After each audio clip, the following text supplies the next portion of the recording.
قومی اسمبلی کے اسپیکر سردار ایاز صادق اور پی ٹی آئی کے چیئرمین بیرسٹر گوہر کے درمیان رابطہ ہو گیا۔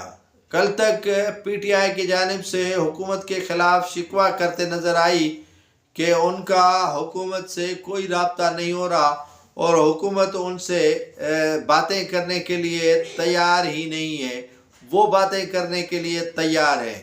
بانی پی ٹی آئی نے کہا ہے کہ اگر ان کے 2 دنوں کے اندر مطالبات تسلیم نہیں کیے گئے اور ان کے باتوں پر غور نہیں کیا گیا تو پھر وہ سول نافرمانی کی تحریک دوبارہ شروع کرنے کا وہ اختیار رکھتے ہیں۔ سول نافرمانی کی تحریک 2 دنوں کے اندر شروع کی جائے گی۔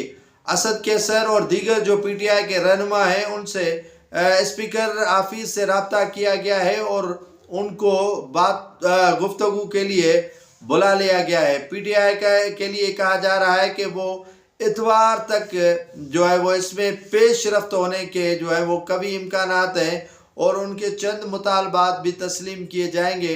پی ٹی آئی کو قائل کیا جا رہا ہے کہ وہ قومی اسمبلی سے بائیکاٹ ختم کر کے قومی اسمبلی میں آنا شروع کر دیں۔